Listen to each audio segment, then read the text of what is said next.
Hey everybody, it's your girl Coco Kitten Bruja here, and I am back with your general reading for Sunday. If you're new here, hey, how you doing? Go ahead and hit that like, that subscribe. And also the way we start these readings off is we do breath work, we clear air with sound, and then we get the intuition popping with a little bit of mist.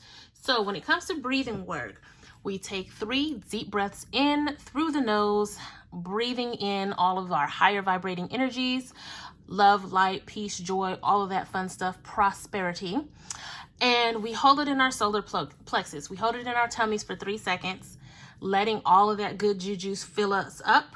And then we take long exhales through the mouth, releasing lower vibrating energies, fear, doubt, worry, imposter syndrome, hurt, pain, all of that stuff. We let that go. So with that being said, we're going to go ahead and start that breath work. And I'm going to tap in to this good old collective energy. So I'm going to be quiet for about maybe 10 seconds. All right, let's go ahead and start those breaths.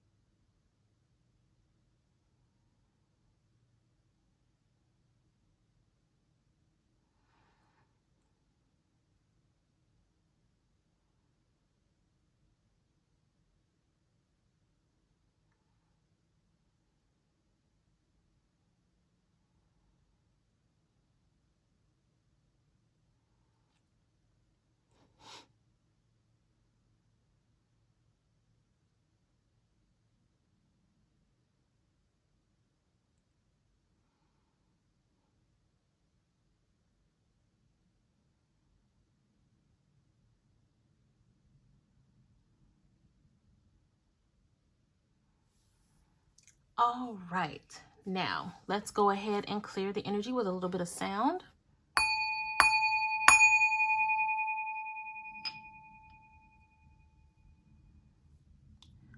Awesome. And last but not least, we are spraying Beautiful Brews Alchemy Intention spray, and this is for intuition. This is my jam. Okay, so let's get cracking. We are going to start off with the Afro Avatar Tarot.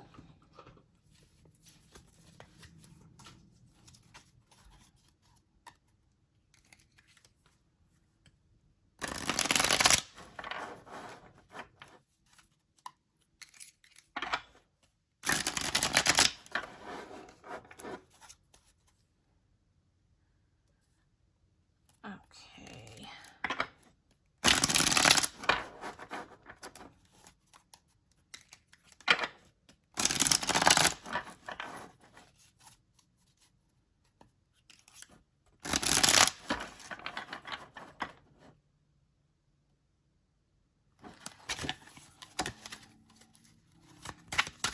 All right, let's get cracking, Spirit. What do we have going on for this week? What general messages do we have going on for this week?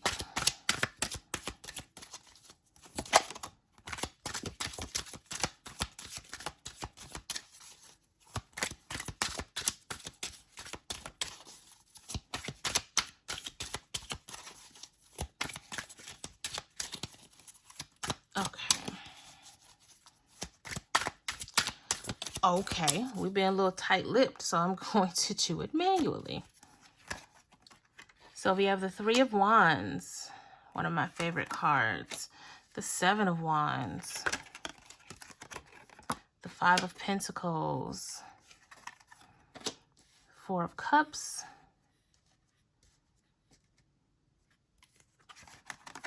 the Death card, the Hanged Man,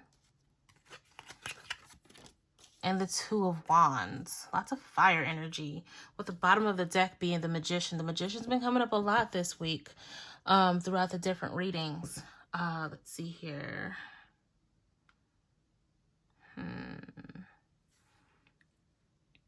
Just gonna kind of get a feel for the energy. I feel like this is very This is very appropriate for spring, despite all of the fire energy.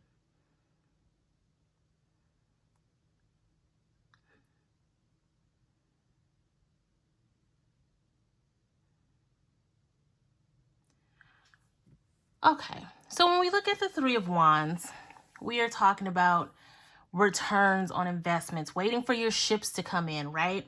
And I feel like this week,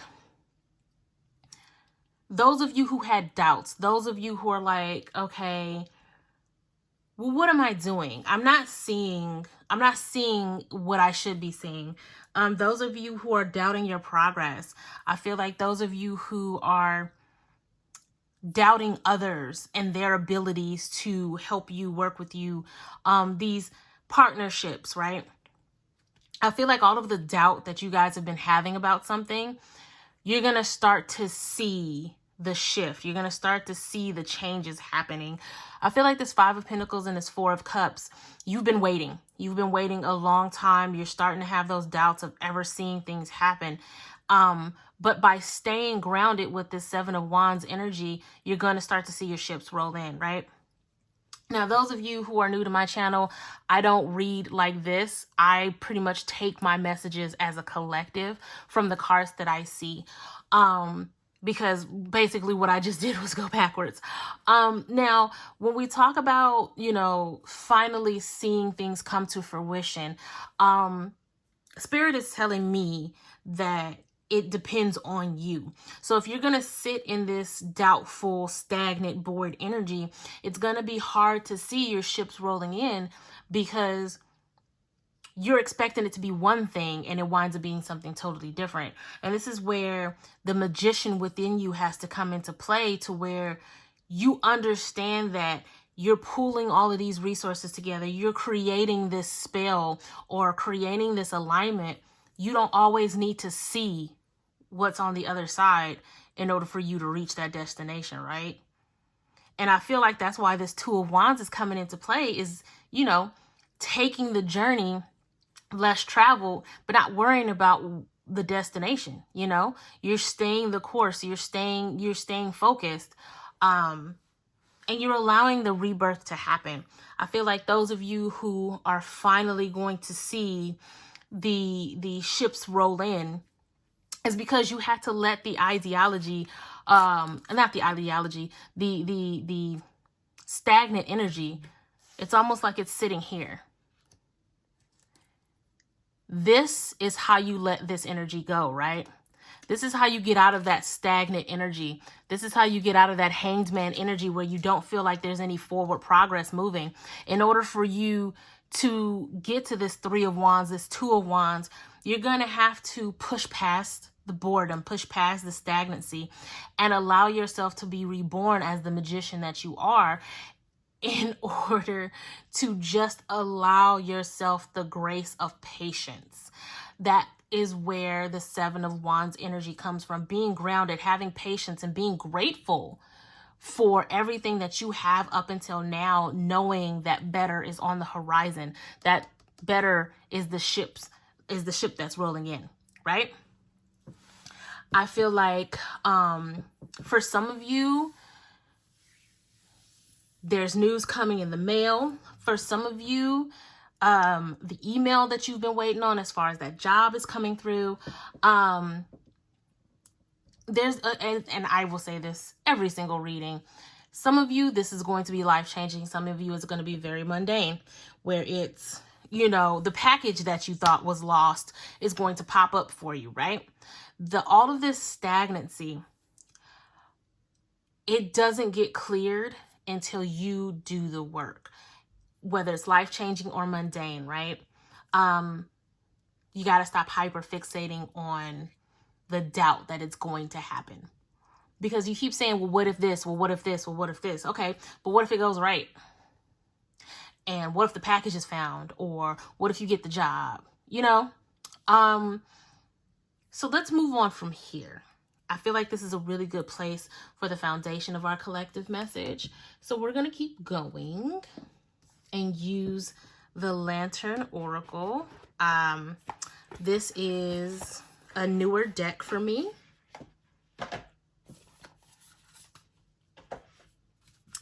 So let's see what comes out.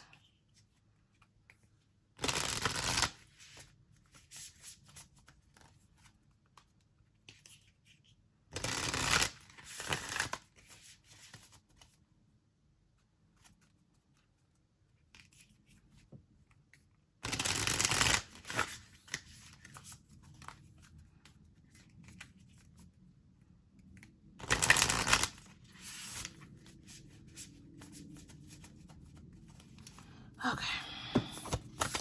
These cards are a little big.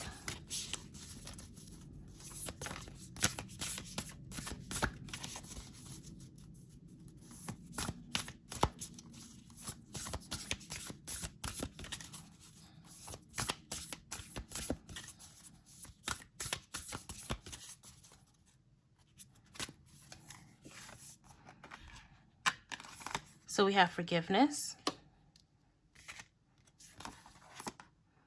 distorted desire,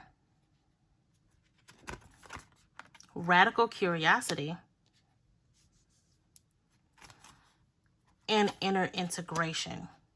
So there's a lot going on with these particular cards. Bottom of the deck is metamorphosis, which when you talk about metamorphosis and the magician, they're both the bottom of the deck. I feel like they're kind of talking to each other, especially since this is the 1 card. This is the 11 card. That's divine alignment, right? I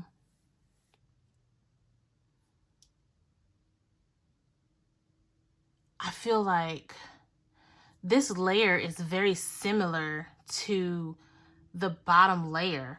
Because we talk about forgiveness. When we talk about forgiveness and distorted desire, we talk about this 4 of Cups, this 5 of Pentacles, this doubt, this boredom, this stagnancy of waiting and waiting and waiting. I feel like these 2 cards, this forgiveness and this distorted desire, is talking about expectations. The biased expectations that we put on outside forces to be in an alignment that we may not even be in ourselves. This distorted desire, it says conscious desire rarely satisfies the unconscious need driving it. I feel like, now this is about to get real deep. A lot of the things that we are waiting for, we need to fill a void. And creating this stagnant energy, creating this space of expectation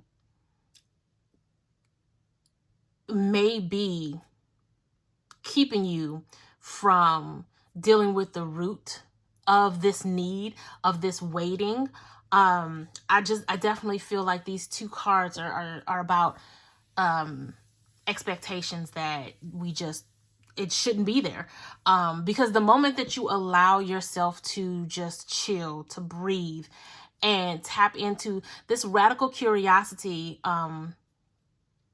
kind of goes back to what I was saying. Well, what if it goes right? Let's be crazy and let's think about best case scenario for once instead of worst case scenario. And that's when the shift starts to happen. That's when the metamorphosis starts to happen, in actually moving the needle forward, actually understanding how to allow yourself patience, to ground yourself, right? This inner integration says there is peace, equilibrium, and fulfillment in integrating the inner wild with the taming and tempering effect life has on us. Ooh, that's a good one. I'm going to get the book for that one.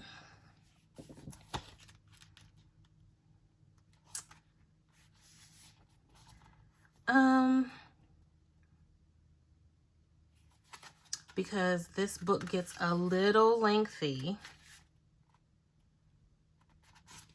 Okay, the direct message says, integrate what you love and what continues to resonate from previous versions of yourself. Live the harmony of your wild through your tame.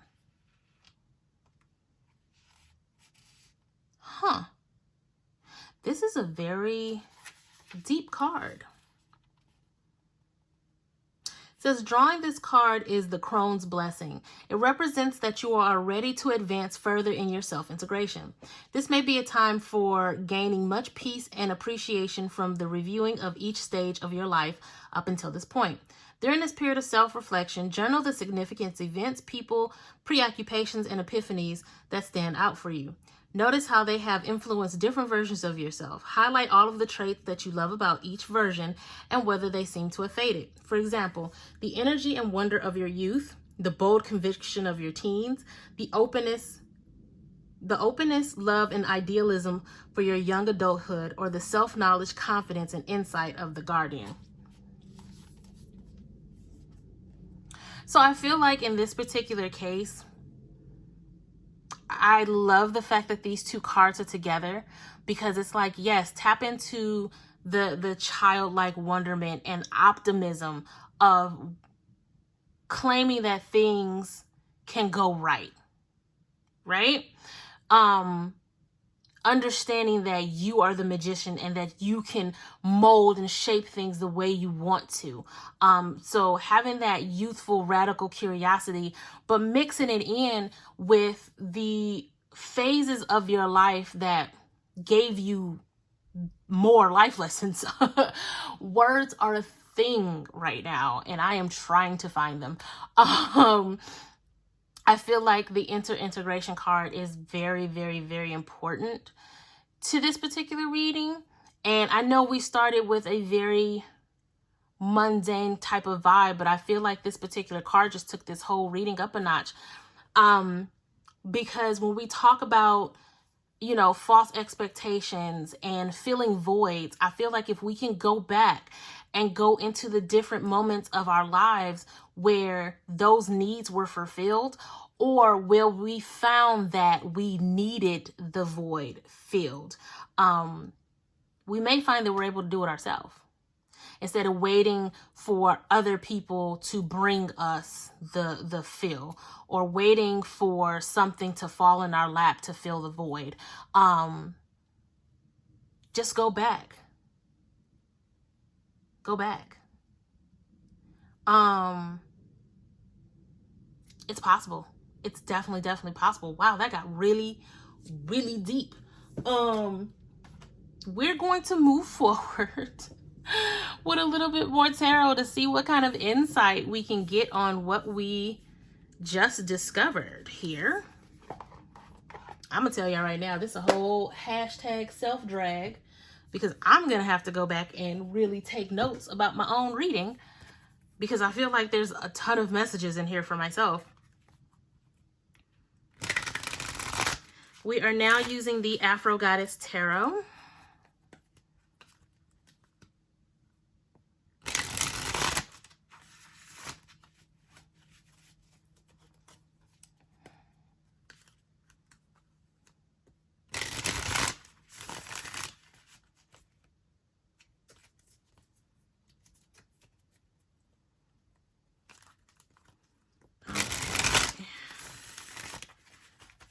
Okay, here we go.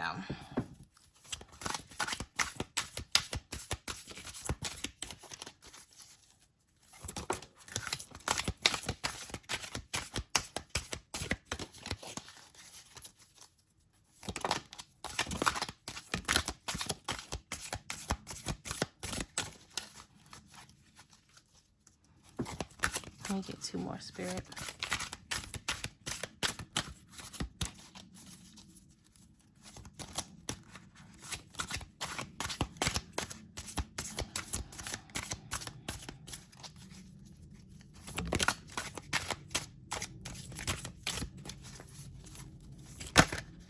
And there we go. All right.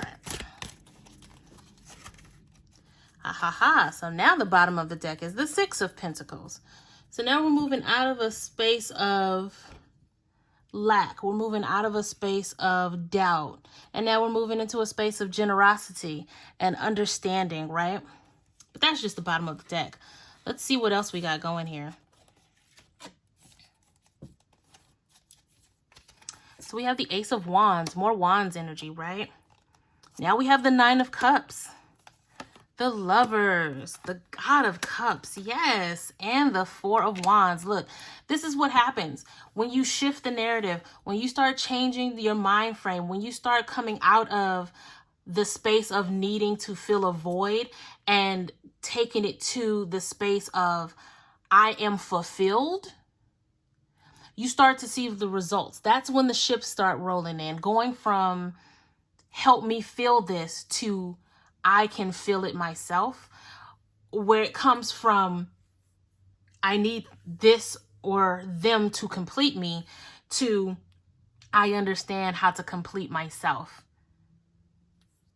Everything changes, right? You start to get this new sense of energy, this newfound fire, passion for life. You start to understand that all that you want can be given to you, right? With this Nine of Cups energy, you can align to wish fulfillment when you make the commitment to self. Now, for a lot of you, you're going to be making these changes for self, and that's going to attract the person that you want, the person that you want to fill the void of romantic love. But that comes when you understood that a partner should not fill a void. A partner is to help elevate you, right? But in the same sense that you're there to elevate them, it's a mutual thing. You should never find somebody to fill a void, because you are automatically putting expectations on this other person that they can't fulfill, which goes back to the previous layer of these false expectations. You're waiting for somebody to be what you want them to be, and now you've gotten bored. Now you've gotten stagnant when the expectation shouldn't have been there to begin with, because your partner should not fulfill a void. You understand what the void is, and you heal and you process and you fulfill it yourself.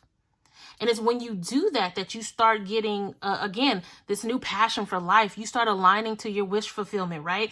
You can find your person, or you can strengthen your commitment to self, right? Because the King of Cups sitting here, the God of Cups, he is sure of himself. He is affirmed not only self-love, but he is able to love others in a way that puts him at the throne of a kingdom.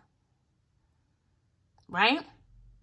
And even with all of that, you get into the Four of Wands territory, where we talk about stability, celebrations, right? Some of you are in relationships and you feel like it's not going anywhere because you're trying to fulfill this void. The moment that you shift the narrative, the moment that you change these ideas and these expectations, you'll start to understand just how fruitful your relationship can be.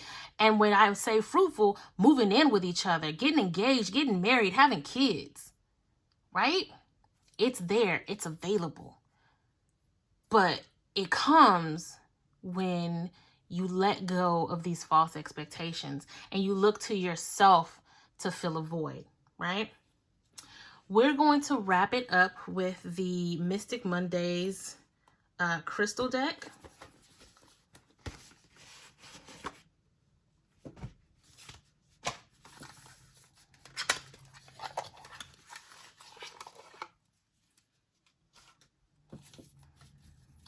And these are itty bitty little cards, so I'm just gonna shuffle and pull one crystal.